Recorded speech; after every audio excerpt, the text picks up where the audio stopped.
Uh, Actually, the ID card itself is the measure of security. Because what is the fundamental problem with providing electronic services? It is the internet. Because we don't trust the internet, there are all sorts of risks. We need two things at the same time. We need to provide electronic service, so we want flexibility, but at the same time we need security as well. So ID card is perfect solution for that. And by digital identity, I mean the nationwide digital identity. And what is the actual important aspect that is not so widely talked about is that the physical card itself is not maybe so important, but the chip here. So it's encryption chip. So basically when the government issues ID cards to the citizens, we issue encryption capability to every citizen, which means that whatever the citizen does over the internet is encrypted and secure.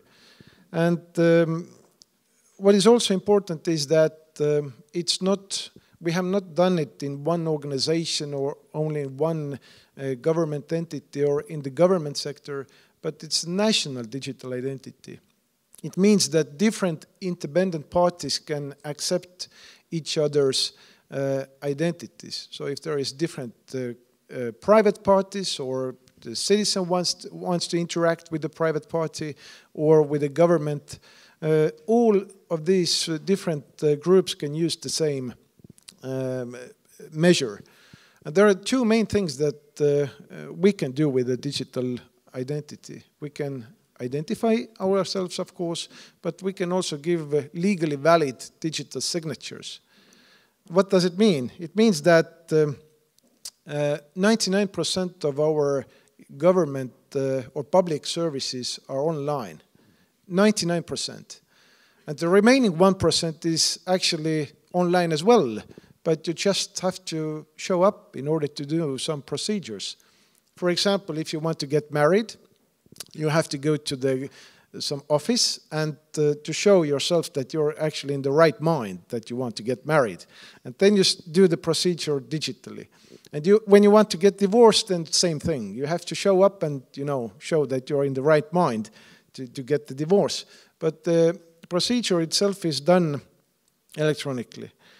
It is so secure and so strong, and there is so high trust in the society that we could even vote for the European Parliament elections, for the local elections, for the Estonian Parliament elections using the digital ID.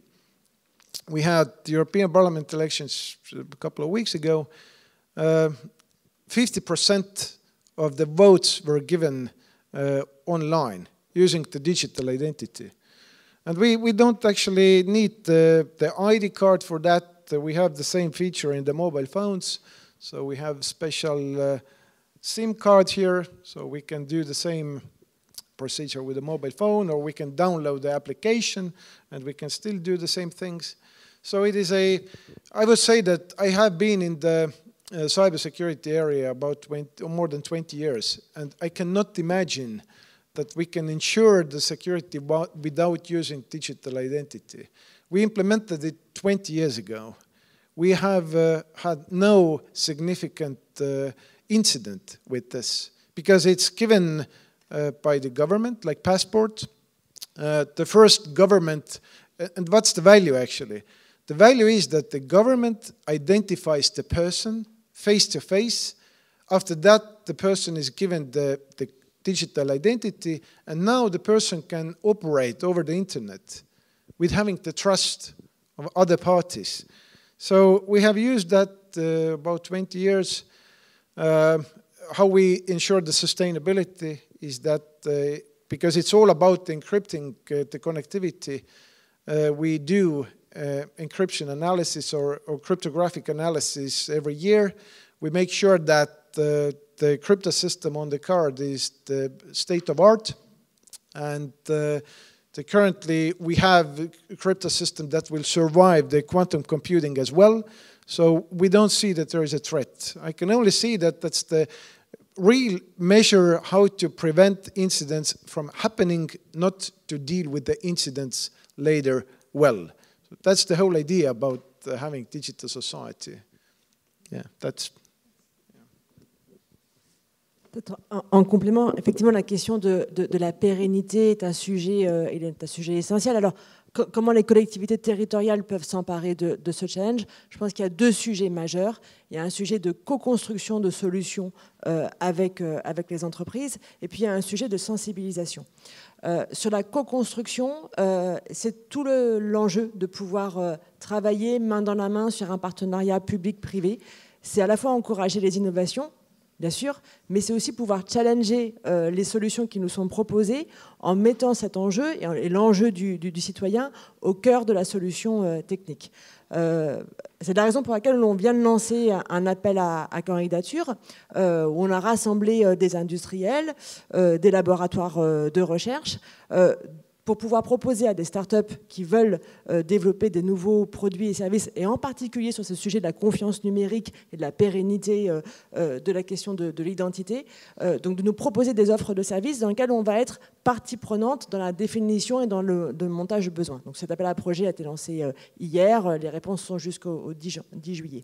Deuxième élément, c'est la sensibilisation. Et je pense que les collectivités territoriales ont un rôle tout particulier pour pouvoir sensibiliser les citoyens sur les enjeux qui sont liés à cette identité numérique. On en a parlé tout à l'heure avec la Poste de l'inclusion. Il faut qu'on puisse passer du temps avec l'ensemble de notre population pour les accompagner, à la fois leur faire prendre conscience et puis aussi leur trouver des solutions très pratiques de façon à pouvoir protéger leur identité. Et ça se passe dès l'école. Donc les collectivités locales sont très directement engagées, mais aussi tout au long de la vie professionnelle de nos usagers.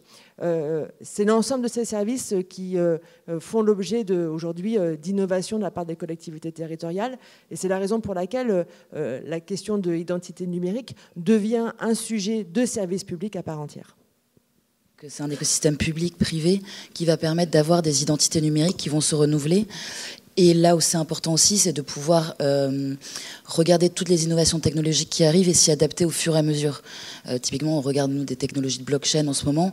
On sait que c'est pas tout de suite, que c'est là, mais ça va arriver et il faut qu'on puisse intégrer au fur et à mesure toutes ces nouvelles technologies dans la manière de faire des identités numériques. Moi, j'ai l'impression qu'on a trouvé une bonne solution. C'est ce que disait Candice, cette solution... Enfin, le fait que ça repose sur France Connect, où il y a plusieurs fournisseurs d'identité, mais qu'à l'arrivée, c'est toujours la même identité qui est retournée aux fournisseurs de services, c'est quelque chose qui est extrêmement résilient. Je ne sais pas vous dire aujourd'hui quels seront les fournisseurs d'identité qu'il y aura dans 10 ans. Je ne sais pas si les solutions qui sont jugées satisfaisantes aujourd'hui, dont on a l'impression qu'elles sont incassables, seront encore là dans 10 ans. Elles auront peut-être même probablement disparu. Ça me paraît un peu illusoire de dire aujourd'hui qu'on va sortir un composant ou quelque chose et dont on est sûr de sa sécurité pendant les 10 prochaines années. La preuve qu'on a tous les jours, c'est que ce n'est pas le cas. Donc, ce qui est important, c'est qu'il y ait cette espèce de proxy au milieu entre les différents fournisseurs d'identité qui va permettre aux citoyens de changer de fournisseur d'identité au fur et à mesure, de voir des fournisseurs d'identité arriver, d'autres qui vont disparaître parce qu'on estime qu'ils sont, soit plus personne les utilise, soit parce qu'ils n'ont plus le niveau de sécurité suffisant et qu'on a décidé de les enlever de ce dispositif-là. Voilà, ce qui est important, c'est que pour le citoyen, il va cliquer tous les jours sur France Connect, il va avoir le choix entre différents fournisseurs d'identité qui correspondront au niveau de sécurité qui est demandé par le service en face et à ce que lui souhaite en termes de facilité d'usage. Il y en a qui vont préférer faire tout en ligne, il y en a qui vont être plus tranquilles d'avoir une carte à puce, d'autres qui vont avoir envie d'aller à la poste pour demander un postier qu'on leur explique et qu'on leur délivre une identité. Et il va y avoir, si on veut couvrir toute la population rapidement, je pense que le seul moyen, c'est de fournir des expériences utilisateurs différentes et d'arriver à renouveler ça au fur et à mesure que les technos évoluent. Je trouve que depuis 2 ans, l'État se rapproche de plus en plus des collectivités locales et je les remercie parce que du coup, ça avance beaucoup plus vite.